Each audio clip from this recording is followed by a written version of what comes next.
If that's what a witch is, then call me a witch too. Yeah. Like, Yay! Yeah. absolutely. Welcome New to the witch birthed Coven. on this podcast. It is funny. I always think of being a witch as it's not a thing you become No. exactly. It's just a thing you one day you're like, oh, I'm a witch. I've just been a witch this whole time.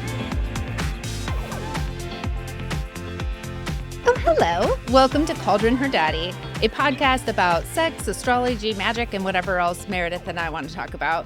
I'm Sarai Johnson, a somatic sexologist and witch.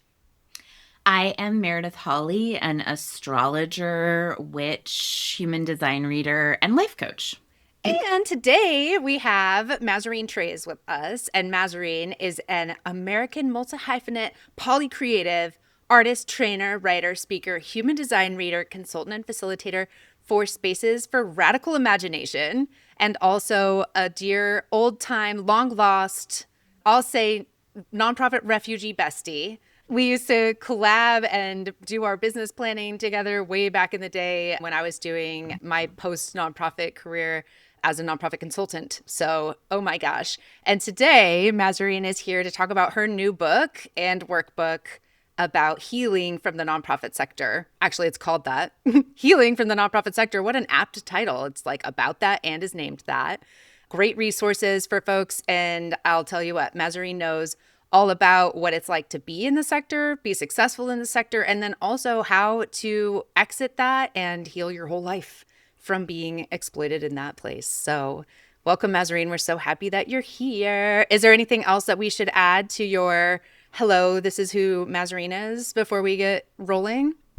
I just like to say a big thank you to you, Sarai, for your leave in love concept and sort of like deeper work. Because when I began my book, I thought of you and I kept thinking of you. And I'm just really grateful to be here today to say thank you for being the first to say that. You know, Oh, thank you. I'm you're so a very, glad. very special person. I So want are you to know you. that.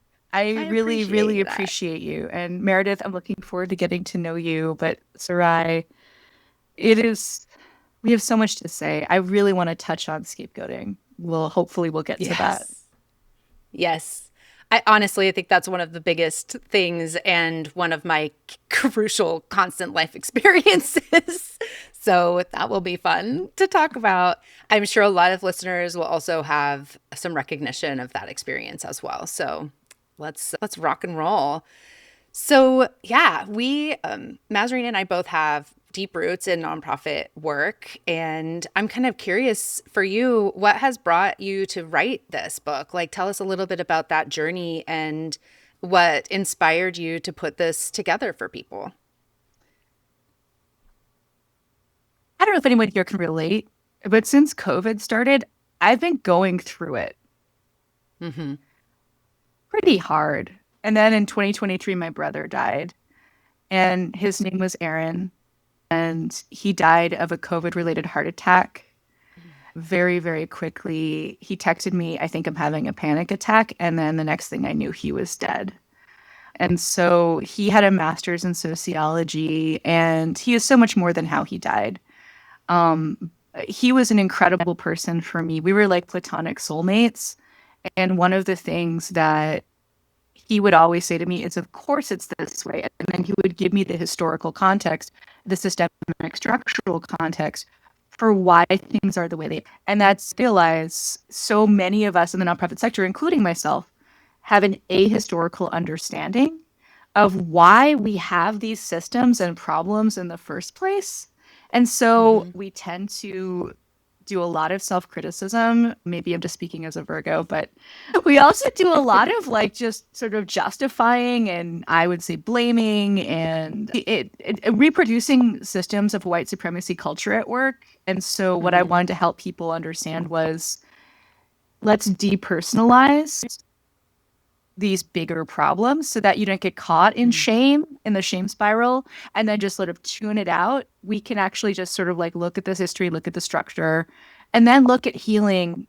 And that's also why I have two workbooks. One's called Leaving the Nonprofit Sector, one's called Stealing the Nonprofit Sector from the Nonprofit Sector. And they have like lots of really interesting workbook exercises and diagrams, so we can get into that. So Ooh, diagrams. I yeah, I'll love show you it. diagrams. Yeah. I'm sorry for your loss Thank you. of your brother. As we talked about when we were catching up recently, I also lost my brother in the last couple of years, and it's a life altering experience. So It sucks a lot. It sucks so much. yeah. It makes you re-examine everything, and it's okay to cry. Yeah. Yeah. Yep. Yeah, I think that's actually one of the things that's really kind of wild to me is like how grief actually just on a sort of maybe we'll get somewhere with this, but one of the things that happened right around the time that he had died was I more publicly came out as like, hi, I'm a witch and you can work with me. And the first person who signed up to work with me was somebody who wanted to work on grief. The thing that she said was, I want to be able to allow this grief, but also not let it slow me down. And after a year of going through my own grieving process and, you know, having kind of had to bail on doing that work because my own grief literally happened like 3 days before we had our appointment. Like my brother passed away in between the time I scheduled this. And I realized that grief fundamentally slows you down. Like it just does. And in a way, I think that's actually part of its work, is because it gives you a sense of the now in a different way than I think we're necessarily oriented to. Even I think a sense of priority, right? Like what is important. I think that I didn't have the same experience of loss through COVID or through even like the experience that your brother had, Sarai. But I think that COVID was a grief experience for most people, whether the grief was the vision of life that we thought we were going to have and lost, or even the collective grief that was present, I think it makes you reevaluate what's important and what you care about. I think that when we're talking about nonprofit work, because I worked for 10 years with employees who were being harassed or discriminated against. And it was really specific when people were in nonprofits, how that played out, because there was much more of a sense of if you raised an issue, you're disloyal. And so when people, and you're disloyal to the mission that you care about. If you have an issue, you're disloyal to this mission that should be your greater purpose. And I think that when we're talking about like that experience of death, like even like death resets how you view that whole landscape of what's important, right? Yeah. And how you see using your voice as important, how you see loyalty to institutions as important. I think it's like a complete reset. I'm really sorry for your loss too. It is a reset. It's, I think, just on this person really quickly, she also works in the nonprofit sector. And I think one of the things about grief is, yes, it can happen on this collective level like it has through COVID. And it's also when you're in that sector still, grief is such an intensely personal thing that requires you to take space for yourself, which is fundamentally antithetical to what the nonprofit experience is supposed to be, like how Right. the sector is set up. And so it does make it really hard to prioritize your own like your own healing from that loss when you're also dealing with the fact that you're supposed to be putting yourself on the front lines to help other people who are experiencing some kind of crisis or difficulty. So, yeah. I want to say yes and to both of what you just said. Yes. And the collective grief of COVID is something I think we can all relate to, even if we just had to change our plans, but our world is forever changed. It's so important to acknowledge that, even if you didn't lose anyone personally, but absolutely, it does cause you to reassess your priorities. And I will tell you this book comes from being in the woods, being held by the tree people and crying. I have a place that I go to cry and they hold me, and it really does cause you to slow down. And I needed that deepening, part of my goal for 2023 was learning how to cry. And unfortunately, careful what you wish for. Yeah. Isn't it wild? It's like our being in tune with yourself in a way that it's almost like you can anticipate, like you're not going to know what's going to make you cry, but there's something in your soul that's calling you toward that opening before something even happens. It's like it's preparing that space, and that's really kind of an amazing thing as well. So I don't know you as well as Sarai knows you, Mazarine. Will you tell me a little bit? And I know like Sarai's nonprofit background is in housing primarily. What's your nonprofit background? How are you involved in nonprofits? So I worked in a baby orphanage in Jakarta, and I learned Indonesian, and then I wrote my first grant for an autoclave. And then I came back to the US and I started taking classes in fundraising because I figured I want to get paid to write letters, which I ended up getting to do for a long time. I really like writing letters and convincing people to give. But what I didn't understand was, okay, if you grow up in a family where you're trying to convince people to do the right thing, like leave a bad partner, or that your needs and wants and feelings are important, then you're actually really primed to enter fundraising. So then I helped co-found a nonprofit on the South Shore of Boston. I worked with some harpists, and I worked with an art and healthcare nonprofit. Then I moved out to Portland. I got a really shitty job at an animal shelter. And then I got a job at a domestic violence shelter. And then I got another job at a social justice organization. And then I moved down to Austin, Texas, got another job at an orchestra nonprofit. And I just had my own consulting ever since then, since 2009. So, yeah. And I've worked in different sectors since I started consulting. Homelessness or houselessness is one of them for sure. But many, many different kinds. And always with an eye of like, what am I passionate about? Yeah. It's so consistent with your astrology. Will you tell the audience your like big three astrology, just so people know? Yeah. So Virgo, Pisces rising, Leo moon. So love speaking, love being paid attention to, love performing. But also you have that like Pisces compassion, care, like lead with compassion kind of energy, it seems like. I have resting therapist energy for sure. Like people are just constantly telling me their problems, and I love it. I love being that person, but it can be a mask that I wear for sure, so that I don't ever show people my real vulnerabilities, which is also very Virgo. Love to be needed. Virgo. I don't know. I would love to do a scientific study on how many people who are really engaged in the nonprofit sector have significant Virgo placements, because my Virgo issue, I have huge Virgo issues. Like, frankly, I'm in love with every Virgo, and they always ruin my life because I have my Virgo is my 12th house, and I have a T-square, and my focal point of my T-square is Saturn and Mars conjunct in Virgo in the 12th house. So I'm very like, it's what, like sometimes it's overwhelming, the like level of inherent like perfectionism and, all of those things that go along with like being spiritually correct, like needing to be like, also doing the work of being like all of the work that goes along with it. It's really kind of wild. So it's kind of an interesting, it's almost like a compulsion to like do. I mean, I have Saturn in Virgo too, which I think a lot of people of our generation do. So like, I am absolutely very aware of how overgiving and self-abandoning are huge problems for me. In general, not going to speak for you, but I don't know. Saturn and Virgo could be part of that. I don't know. I'm not a professional. You can speak for me, and it is true.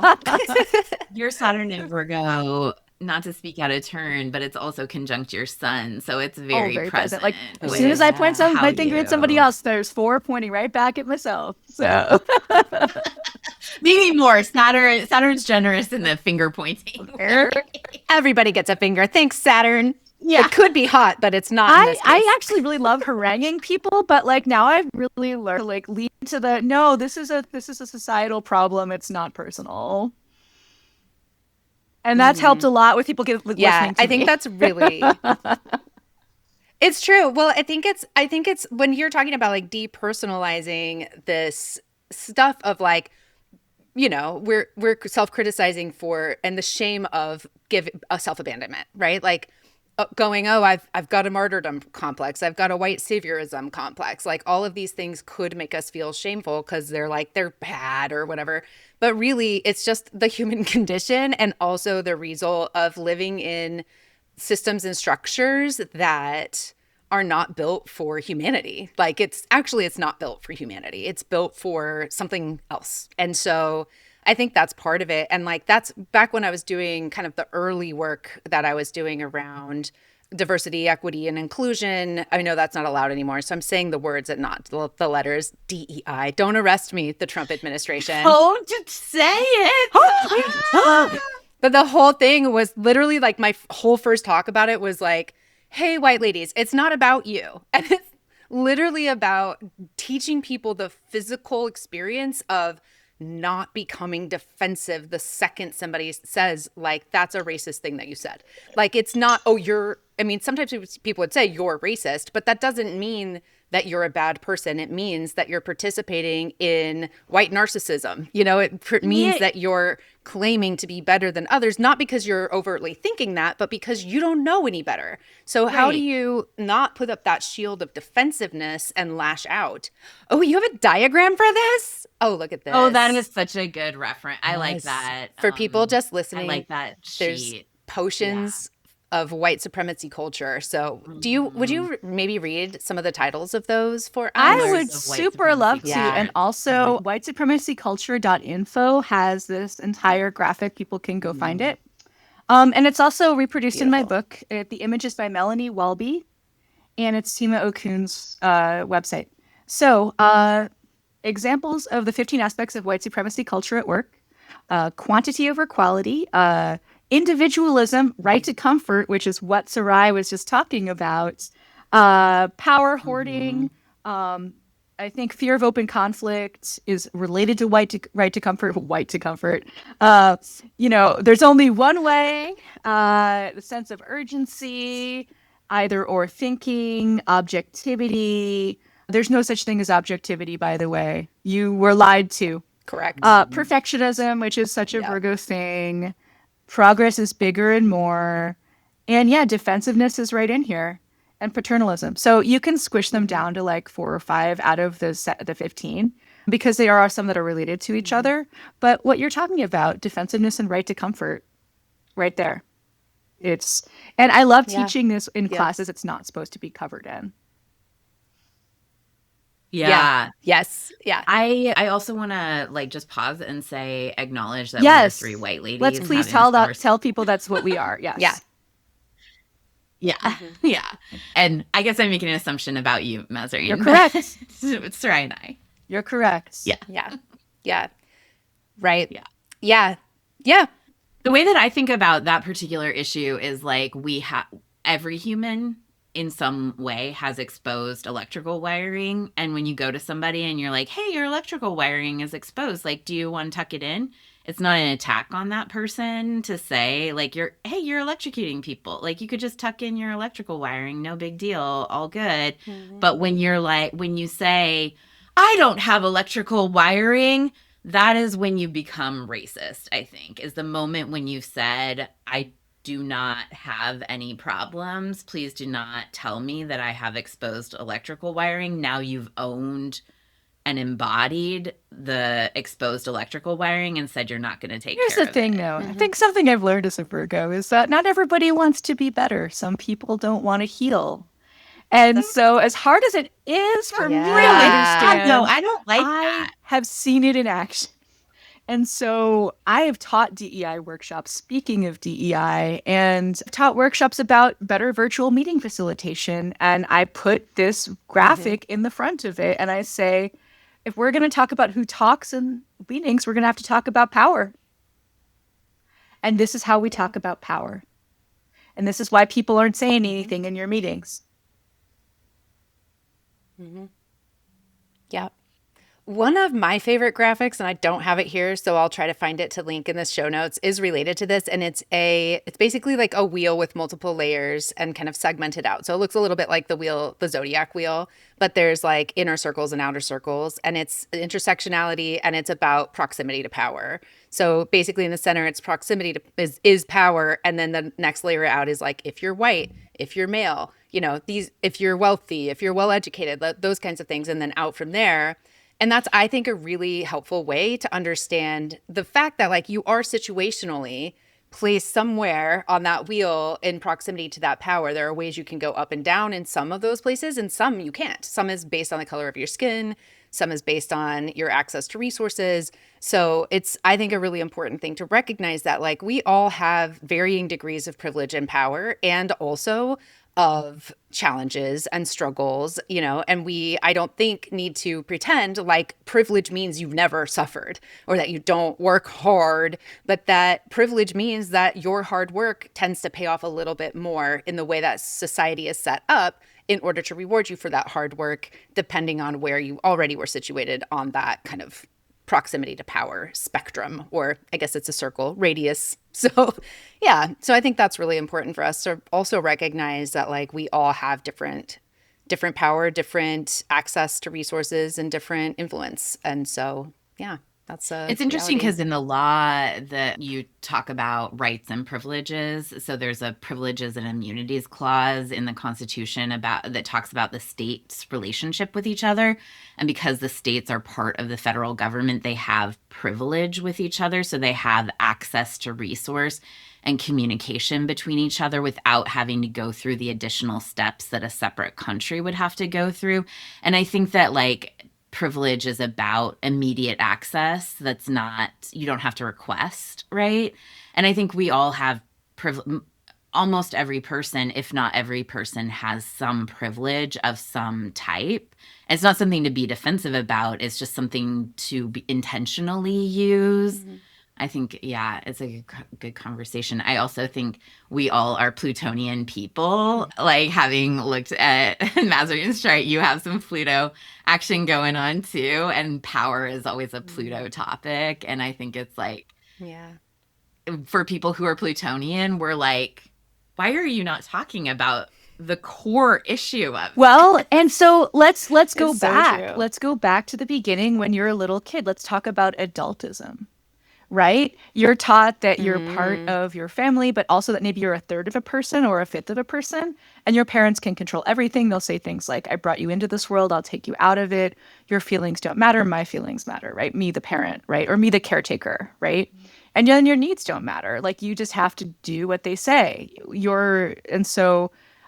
Part of one of the sections of my book is called Rewilding and Letting Go, where I describe watching a friend of mine parent her child differently than I was parented. And it makes me want to weep when I see her being held in her temper tantrums and all of her big feelings, and the parent just being the environment and holding her there, and nothing is bad or wrong. Like she's not allowed to hit or throw. She has limits, right?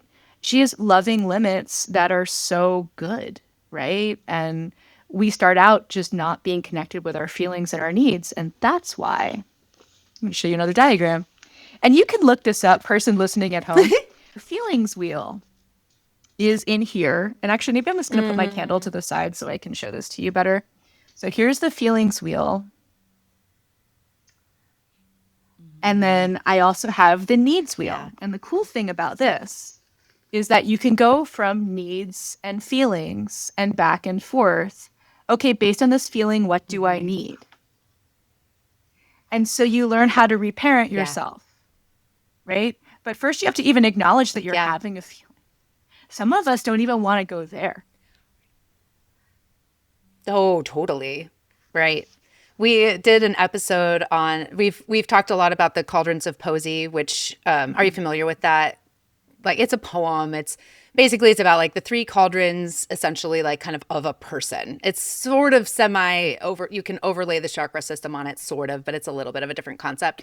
But one of them is the cauldron of motion. And that's sort of the heart center, the throat, like the sort of emotional piece and talking in that episode, we talked a lot about how feelings are a sensation we experience in the body, and oftentimes we experience discomfort because of those sensations, and rather than allowing the sensation to complete its cycle, we like trap it and like think it to death, or overwhelm it, or wrap it in other feelings that we might feel more comfortable with, or shame, or whatever. Like there's so many, or addiction. We do a lot of ways to avoid feeling those things.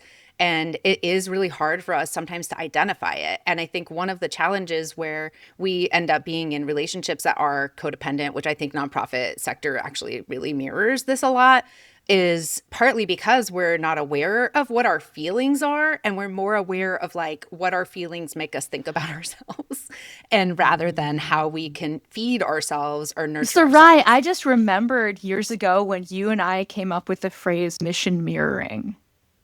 Do you remember that? Yeah, Do you yeah. want to tell people what we realized that was? I'm obsessed with Tell mission everybody. mirroring. Somebody had written a paper. Yeah. So what? Yeah, actually, I came to one of your summits and did a session on mission mirroring. I think I still have the PowerPoint. Yeah, mission mirroring is when a nonprofit organization recreates the situation that they're trying to solve externally in their own organization. So Mazarine, having worked at an organization that did domestic violence work, you would understand that a lot of times in an organization that's doing that kind of work, people who work in that situation experience very similar symptoms and results as people who are experiencing domestic violence. And that's also like a thing that I talked about when I was first out of the sector. And my blog talks about this a lot, like my old lead nonprofit blog. It was a lot about workplace abuse. And like, we do not talk about it that way. Usually we're talking like toxic workplaces, or it's a bad environment, or this organizational culture needs to be fixed. But it's literally abuse. It's the same abuse that you experience in an abusive relationship, and it affects you in the same way that kind of That's abuse so funny. I does. have a graphic like that in my inclusive leaders guide to healthy workplace culture. And it's a cycle of abuse, but described as the workplace. I mean, it's Oh my so God. common. Okay, so then I think you're both going to Yeah. love this rankism definitions here that I have in the workbook as well. And so rankism is not my concept. It's from another guy, Robert something or other. But basically, there's like 10 ranks of somebodies and 10 ranks of nobodies. And so there's this book by Judith Ann Wambach called The Battle Between Somebodies and Nobodies. So the somebody ranks are tyrant, seething giant, gangster, like they're ganging up on a person in the office, the grandee, the scapegoater, the fabricator, the gatekeeper, the snubber. We've all played these. Like, let's say that there's somebody asking for money on the street, and like you don't want to give them money, so you walk on by and don't acknowledge them. That's snubbing them, right? So nobody, I'm not pointing a finger at anybody in particular here. I'm pointing at myself, if anything. And then, the types that are the nobody types, the retaliator, the dog kicker, the flatterer, the persuader, the avenger, the gossip, the placater, the noble sufferer, the onlooker, right? And so the two that are okay to play are the persuader and the activist. Because then you could be like, hey, we're doing this. Maybe we should stop. This is illegal in other countries. And so that's also people who can't see at home. I'm showing my workbook so people can kind of delve into that more. And if you go to healingfromnonprofits.com, there's a whole section of resources with links to all of this stuff. So those links are free for you. Just go look at them. I couldn't link them in the books themselves. So then you can go see. Yeah. Awesome. I love that. You mentioned scapegoater. And yeah, I think so. When I first I met you really, really soon after I left my nonprofit job. So I had burned out. I left everything. I was like, I had rebaptized myself into my own divinity probably by that point, but maybe not. I don't know. I might have met you even before that, but, or at least I followed you before that probably. Because I was like, I had a parasocial relationship with you at the time. So yeah. I don't even remember how we met. I feel like I emailed you and was like, I think I'm obsessed with everything you're doing. So maybe that's it. But yeah, I think I fangirled. I might have invited you on my podcast that I had. That might have been actually it. But the point being, I used to describe myself at that time as a professional scapegoat. Like I was in a position, I was the assistant director, and the executive director came into the organization after I had been there for a while. But what happened was I ended up I was in charge of all of our fundraising. So I wrote all of our grants. I did all our program development. I managed all the programs. I was overseeing literally every part of our communications strategy. The only thing I wasn't in charge of was our finance department, although I did have a shared employee between our finance director and myself who did some grant management work. But I realized at the end of my time there how stressful it was because I had all of the responsibility, but none of the authority. And my boss took all the authority, but didn't know anything. And so could easily blame me for anything and everything that went wrong, even though it wasn't really under my authority. It was just under my responsibility, which I feel like is a separation of powers that doesn't actually work for the person doing the work, and it also is harmful to the organization as a whole. But that's one of my experiences of it. I'm curious, you've talked about scapegoating abuse, and certainly that's rampant in nonprofit organizations, something that happens all the time. Well, Sarai, what you talked about is the microcosm in the macrocosm. So the way nonprofits are structured is that the board has all of the power and none of the responsibility, and they're amateurs managing professionals. And the staff has all of the responsibility and none of the power, unless they have a union, but even then, right? So anyone listening to this who's ever worked in a nonprofit, maybe you can relate. Maybe there's some head nodding here. You don't even have to be the program director, right? Or the assistant director, or even the executive director to experience this. If you're a fundraiser, you might come into an organization and they maybe only made $300,000 the year before.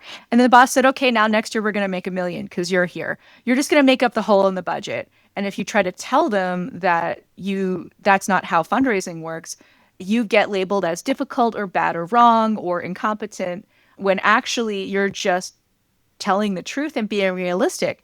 And that's what scapegoating is. If you go to scapegoatrecovery.org, Rebecca Mandeville has done some incredible research about scapegoating in the family. She calls it FSA, family scapegoating abuse. She has a lovely number of videos on YouTube that really delve deep. She's got 2 quizzes. 1, do you identify with these elements of being a scapegoat? And 2, is it still affecting you? And there's 20 questions in them. So let me see if I can find some of those questions. Oh, no, I found the anger iceberg, but that's pretty cool. Ooh. Oh my gosh. I love that. A picture of the anger iceberg before. So to describe it, it's the top of the iceberg that you would be seeing outside of the water is called anger. And then underneath that, under the water, is all kinds of words that kind of, I think, accumulate into what is then felt or expressed as anger, right? So disappointment. Yeah, overwhelm, hurt, sad, hungry, insecure, shame, guilt, embarrassment, loneliness, pain, jealousy, contempt, feeling threatened. So anyway, to get back to scapegoating, when I found out about this 1.5 years ago, I was dumbfounded. I realized that my role in my family was the scapegoat. And then I went out into the work world and I became the scapegoat again. And the scapegoat, just to shorthand it, it's somebody who gets to carry the shadow of the family. So if we go to Jungian psychology for a second, it's someone who is blamed for things that are definitely not their fault. Someone who is always seen as the problem. And someone who can also add in a little extra spice of being eldest daughter or perfectionist or caregiver or second mom. Don't know if anyone here can relate to that. I always tell my siblings, you guys, I'm so sorry. I've been a terrible sister mother because I started being your mother when I was 8 and I didn't know. Yes, right? And so this compounds our sense of outsized responsibility and shame that's just always there, always underlying, right? And so Rebecca Mandeville, again, great person to follow. Check out her 2 quizzes on her website. She's coming out with a course by the end of this year that I am so going to take because I want to understand. I'm still being blamed for my father's unhappiness, even though I haven't talked to him in 6 years, haven't seen him in 6 years. And so... You're so powerful to have that much power over. I really am. It's incredible. I don't know how I'm doing it, but my magic is working. So I guess so. So that's what the scapegoat, just as an example, but look at Rebecca Mandeville's website for more because there's all these different ways it can play out. But the thing that if you ever, if this is resonating at all with anyone who's listening, I just want to say it's not your fault. And there's no way you could say the truth that's going to make them listen. and your existence threatens the stability of the family system. So even if you tell them the truth a million times and go to therapy for 10 years, it's not going to change anything. So I want you to let go of hopeless hope, let go of that waiting, and know that focusing on you and filling up your own cup and all of the good people that you've gathered around you is enough. You never have to go back and try to convince them ever again. That's such a freeing thing. My last podcast I used to host was called Holy Ghosting. It was a lot about religious deconstruction. And one of the things that came up all the time was like, what do I do about my family? I don't want to go to Thanksgiving. I don't want to talk to them. They're going to be all like MAGA and talk about God and make me go to church or something. And I was, of the three co-hosts, I was always like, you don't really have to. You just don't have to have those relationships. And it feels really weird to do that. But there was a period of time in my life where I really distanced myself like from my mom, because I had a lot of challenges with her and some hurtful things happened. And I just kind of got to the point where I was like, oh, maybe I could just stop standing here and getting slapped. Like, what if I just didn't do that and put myself up for this constant rejection that hurts me? And I just learned how to not be in that position anymore. And so it shifted. I can be around my mom now, but it's partly because I just think of her as like this lady I know from church, like I don't hate her. I don't agree with anything that she believes in really, but I also can like coexist with her to keep my relationship with my dad. And not stand there and be abused. Oh, totally. Right? Like care for yourself. I feel like I had someone recently say to me, how long have you been a witch? Because like this thing happened before I took official witch training or whatever. And I was like, well, I don't know. According to my family, a long time. Like I had an experience where my mom passed in 2009 of ALS, and it was like a long-term illness. And so she was trying to plan for my dad to be cared for after she passed. And she told my brother and I that we needed to go to our family house and have a meeting. And I told my brother, I was like, they're going to say, that they need to move in with us. I think this is a bad idea, like one of us. So we got there and my mom said, after I pass, Dad needs to move in with one of you. We think he should move in with Meredith, even though he doesn't like her because she's the better grocery shopper. And I was sort of like, what a sell. What a sell. Meredith, I'm so sorry. Little did she know. I'm so sorry that happened. I think it is common though I think it used to be normal or expected for family systems to be based on dominance. And I think that there have always been people who didn't fit within that dominance dynamic. Like you're saying, there have always been scapegoats, right? And I think when you are that person, that when you're that witch it doesn't fit, like you have to decide it's a calling to decide who you are, to own your own safety. Yes, I mean, you'll also find that you chronically self-abandon and you chronically overgive because you're just asking for love over and over again. Even if, like, in the apple cart is empty, but no one wants to overturn it. You know what I mean? And so, Sarai, I remember when you told me a personal story about your family, being pretty terrible to you. I was just like, like this sucks. I don't want to say it out. You didn't give me permission to share this, so it was bad. Yeah. And that they believe someone else over you. Oh, that happens still all the time. Yeah, I mean, not as much now, but that has happened in the end of my marriage for sure. Like my mom still invited my ex-husband to stuff and not me. That's what I was referring to. And then in the last time I broke up, that's what I thought maybe. And the last time I broke up with somebody, it was even, they would allow him to talk to them about stuff. And there was a point where I was like, Dad, if you talk to this person again, I will absolutely count that as a betrayal. Like he has an agenda to get you on his side and to tell you to get me to leave the house that we shared together. But I'm going to tell you what, I deserve to live here. This is my fucking house. And I put my energy and time and effort and money into doing this shared work with this person. And I'm not leaving until we settle a dissolved domestic partnership that we have to do. And so I knew that this person was not going to evict me because it would be public record and people would know and it would make him look bad. And that's the main thing that he didn't want people to know. Also, he's on the board of houselessness organizations and in the affordable housing world because of me. So I'm like, fuck off, Dad. You know what I mean? But I think, just to be honest, y'all, like that is sometimes what you have to do is to just say, like, this is a boundary. You cannot say that you love me and treat me like this and believe this person who's clearly trying to cause me absolute material harm and then still be in my life. Like, no. So that's hard. It's hard to do. And it took me a long time to get to the point where I was just like, all right, this is the line. Like, y'all, you got to stop it. But It comes back to grief, important. doesn't it? Like the willingness to feel grief for a family and the shadow of grief, right? Of people who are still alive, but you have to mourn because they're not your people, and that's hard to accept. The betrayal is hard to accept, understanding how deeply you've been betrayed. And that's something else like that. Again, we could also look at societal scapegoating. And I would say in American society, Black people are scapegoated a lot, And so, and now we're seeing, we could see Islamophobia and, Hispanic people just being thrown into ICE detention centers, more scapegoating behavior.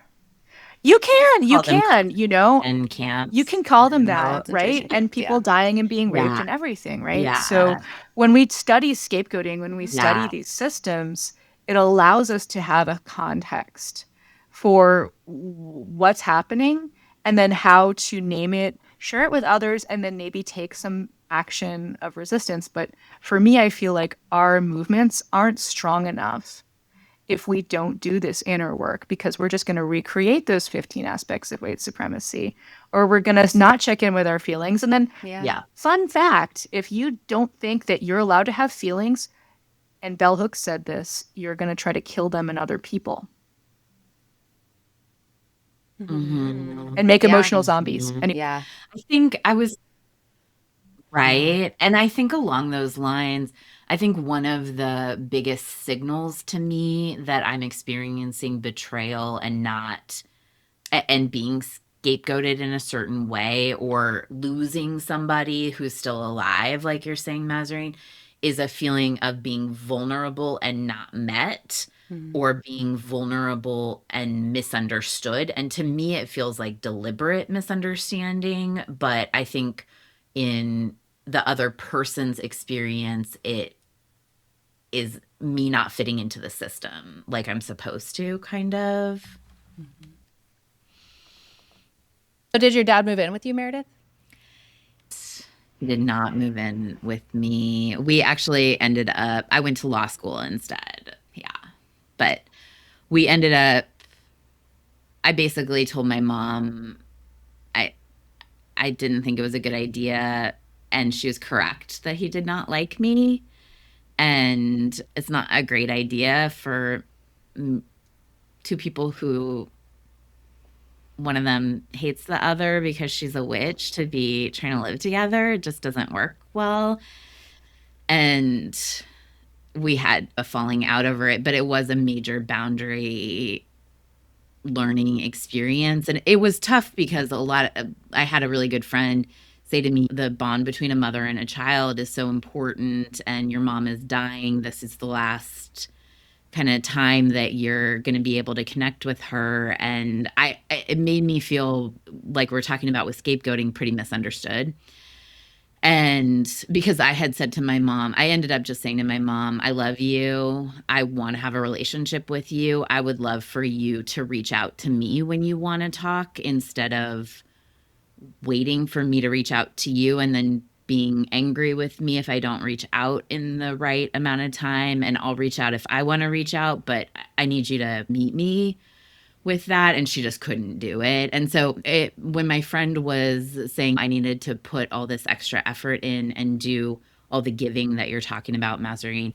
I think for me, I was like, I am open to that, and I need to have some kind of meeting in the middle, some kind of at least a phone call, like the ability for her to pick up the phone and call me instead of using passive aggressive ways to coerce me into giving the right amount of attention to her.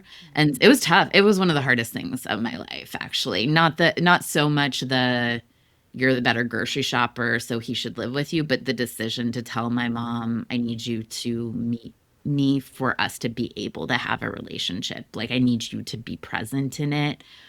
In Gabor Mate's book, The Myth of Normal, they talk about ALS, and they say that nurses in facilities can diagnose accurately who comes in and will end up having ALS by how nice they are.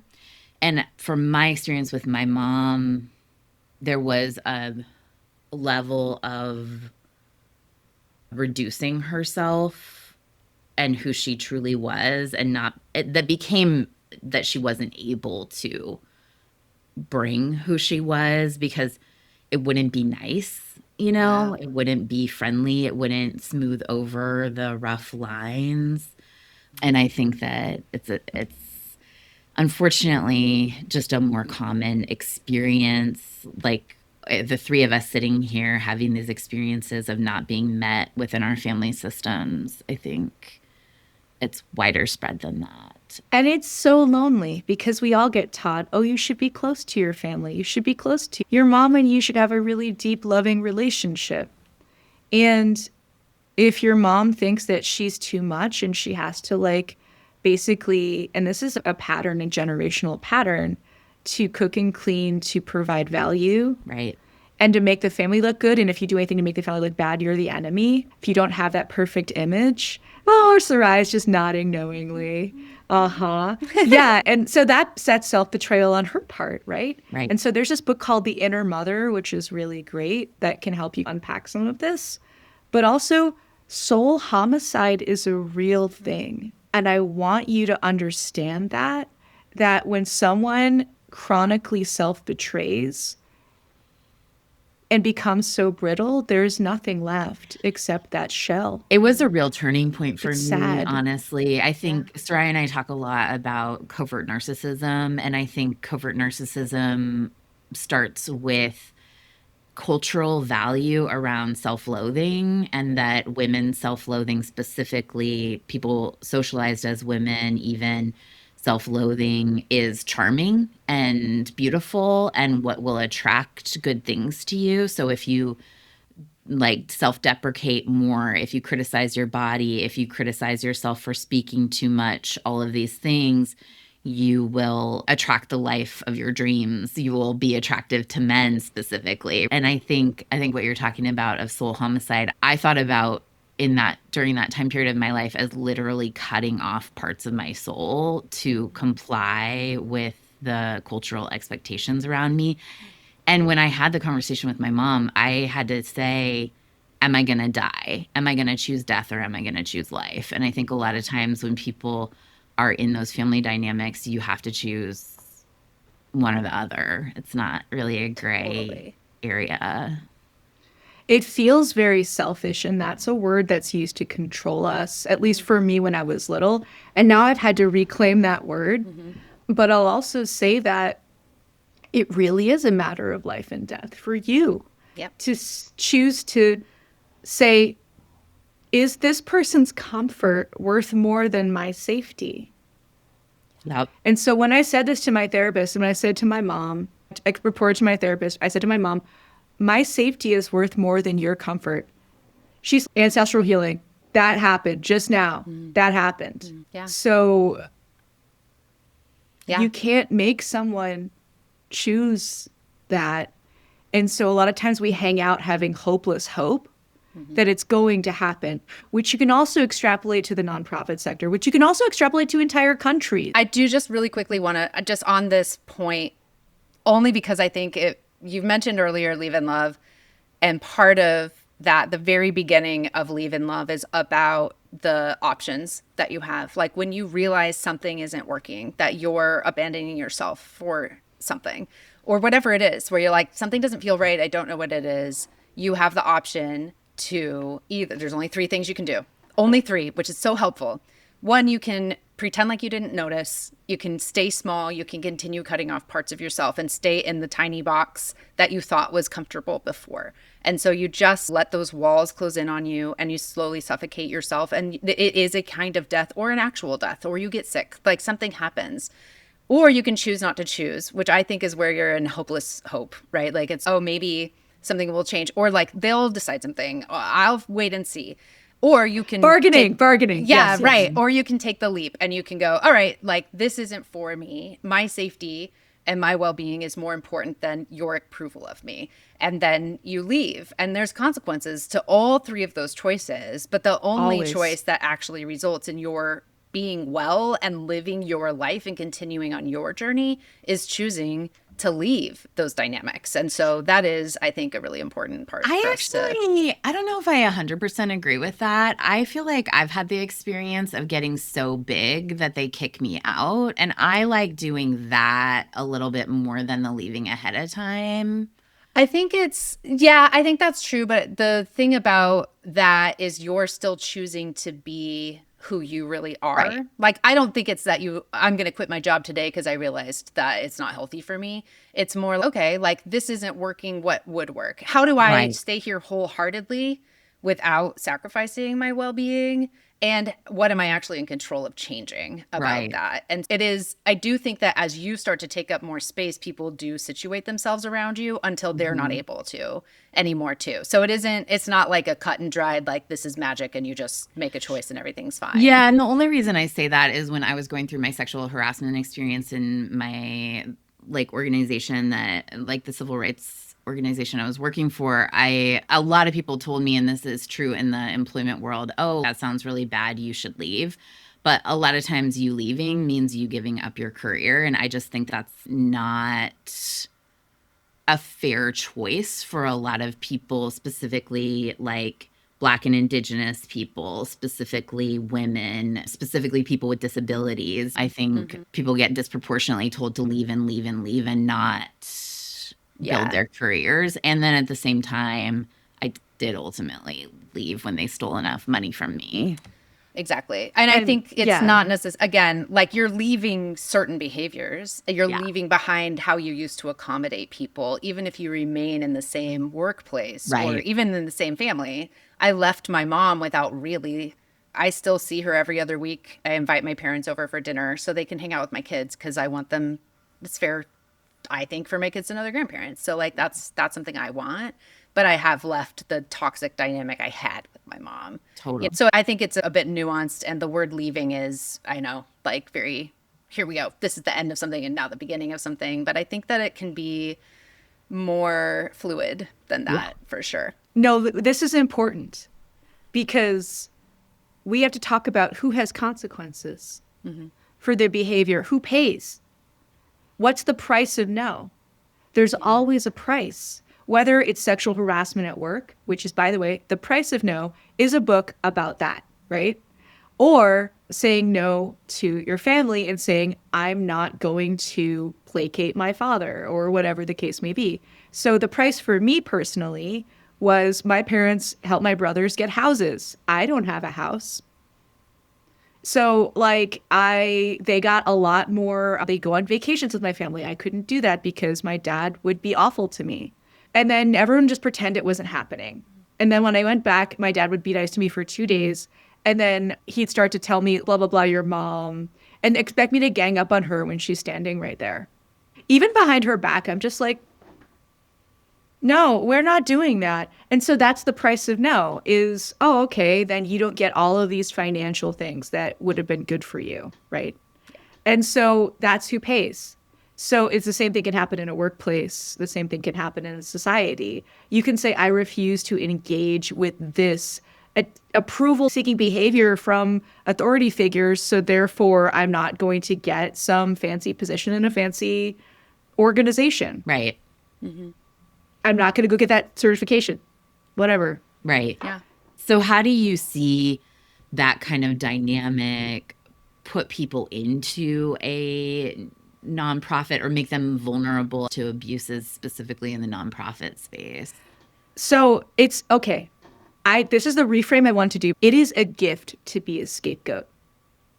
It is a gift, and I want you to understand why. Because from a very young age, you understood this shit is fucked up. I have to say something. And then if they're not listening to me, I have to fucking do something. And then that could be leaving. It could be staying on your terms, right? It could be telling another trusted adult outside of your family, all of which I did. And still am going through it. I'm not healed or enlightened. This is like air quotes for people listening of this. I'm not claiming to be that person. I am a little more self-aware than I was. I will acknowledge that. But when you are used to playing that role at home, then when you go to work and you see the same dynamics play out, then you're going to say something about it. And guess what? That means you get to be a scapegoat at work again. Oh, shit. And this is from the woman who wrote the book about scapegoating. She told me this. Yeah. Also, you're human design, you're a manifesting generator, but you're a 3-5. When I was specifically working with employees in toxic, harassing, discriminatory work environments, my 3-5s were whistleblower. Like the 3-5 is the whistleblower of all whistleblowers, I think. And it's a heretic, right? The heretic, martyr heretic. Yeah, I know. We burn at the stake. Okay, let me tell you, there's this thing called Grief House, griefhouse.org. Check it out. They have this thing called Dream Theater. There is this person, you get to act out somebody's dream. It's really fun. And okay, I'm sorry I interrupted you, but I have to keep going on the story. Yeah. So this woman in her dream was in Italy in a coffee shop, and this person was talking to her about, oh, there's a house you can buy over here. And she's like, but half the town was on fire. Mazarine, go be a burning building that we're all ignoring. So I'm standing over here and I'm like, I'm a burning building. Look at me. And everyone's just ignoring me. I'm like, oh shit, I'm a burning building in my life and people are ignoring me. Oh, fuck. I am the tower. It blew my mind. The 3-5.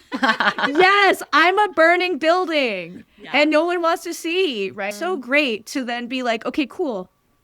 This gift that I've been given means I don't stay stuck in toxic, broken systems. Right. And then I can then collect tails, leave trails. I'm not responsible for anyone else getting out. That's important. Yeah. Yeah. But you can collect tails and leave trails. And that's what Complaint by Sarah Ahmed says. Great book. Love it. Yeah. Nice. That's awesome. That's awesome. Yeah. Yeah. So it sounds like people who are in, it sounds like for you, but tell me if I'm wrong about this, that you were in this experience of telling the truth that people didn't want to hear. And then you tracked that back to a family pattern that kind of had gone on throughout your life. Is that right? Yes, because if you're a good fundraiser, if you're any kind of good fundraiser at all or a good leader, you're going to have to say no. Because of white supremacy culture, people are not going to hear your no. Yep. So you have to say no, and then you're going to be called all these names, and then you just have to not internalize it, right? And that's really hard because, oh my God, I've been fired so many times. Okay, everybody, like, just know this. If I go into an organization, I'm assuming I'm going to be fired because I'm going to say shit. And that's why it's so great to be a consultant because you get paid a lot of money to say the shit that the people who live there are saying.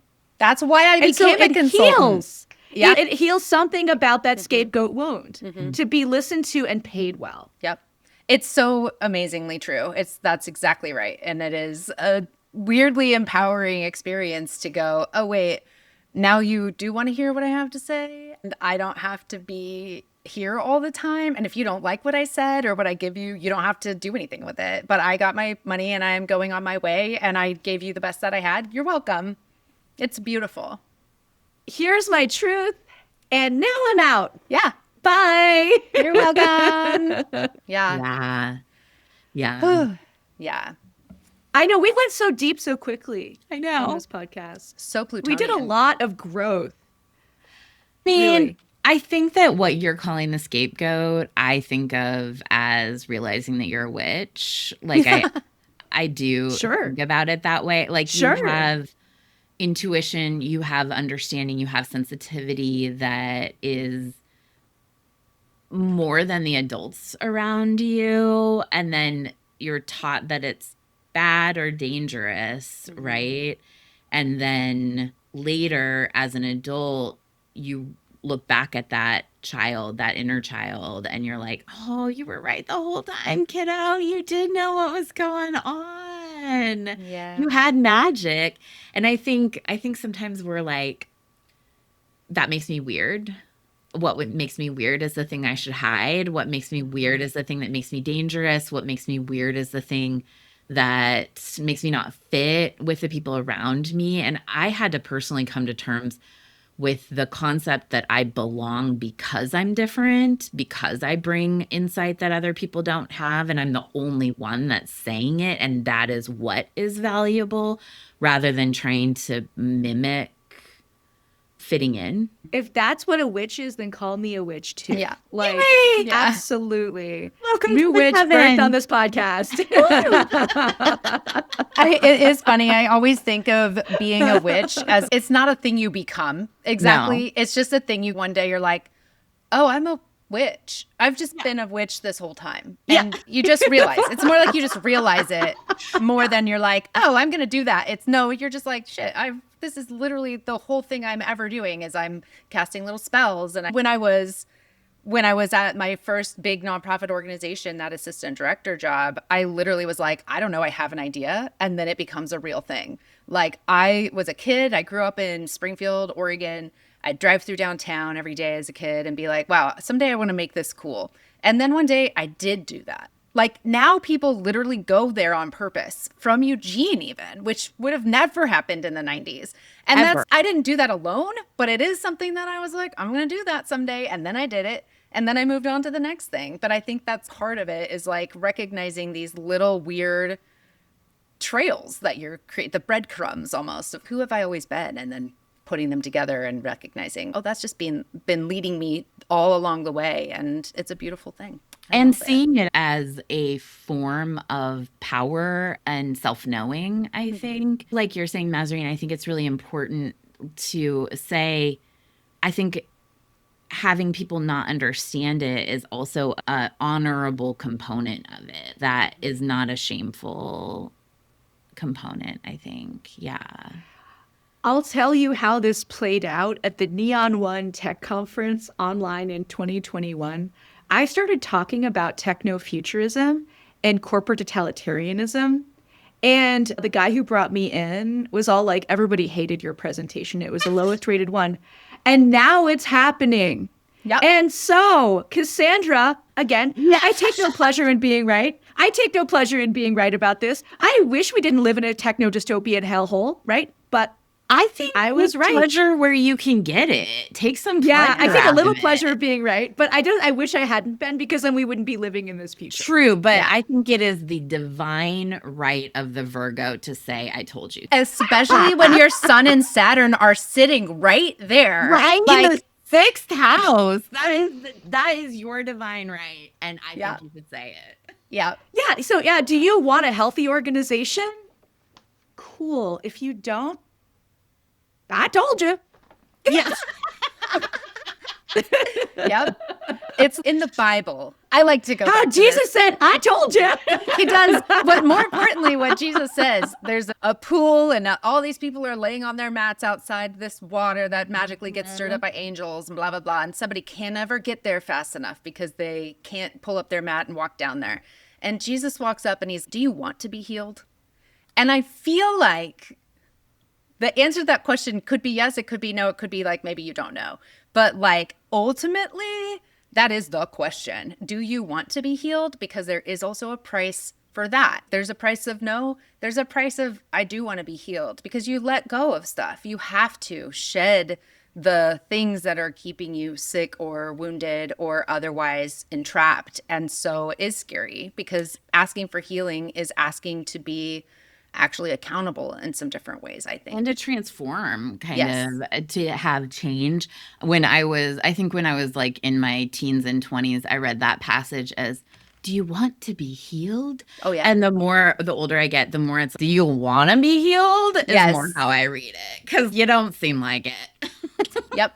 Yeah. And hey, some generations, some people, no is their choice. No is a valid answer. And for me, my understanding now is I don't get to decide for them. And I don't get to assume that they want it. Right. If they come to me, then we can talk. Yep. But otherwise, not my fucking business. Mm-hmm. And so codependency cycles are broken. Totally. Right? And I think part of what you're saying, so maybe I'm just repeating it, is the yes might not be right for them. The healing might not be the right thing for them. And they might not be the right person for me. They might not be correct for me. And that's okay too. Mm-hmm. Yeah. Yeah. No matter who they are. Right. If they're my progenitor, if they're somebody that I've known for 18 years and we had to end the friendship, like there's grief there too. There's so much grief. Mm-hmm. And it's still the right decision, even if you're sad. Yeah. I pulled the 10 of Swords. I do a reading every day. And for my emotional body, the card was 10 of Swords. And 10 of Swords is a card that, like, in the Modern Witch deck, which isn't the one I use, but I love this particular 10 of Swords. It's the everything is fine card, but it's a woman like laying on the ground in a puddle, basically looking at her phone. And in the back of her, she's stabbed with 10 swords. Everything's fine.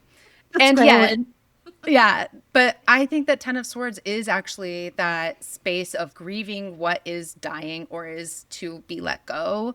And it is painful. And sometimes it comes from a betrayal of sorts. Sometimes it comes from just something coming to a natural ending that you're trying to hold on to. And I think that is a 10 of Swords experience, the thing that you're describing, really like on a deep level.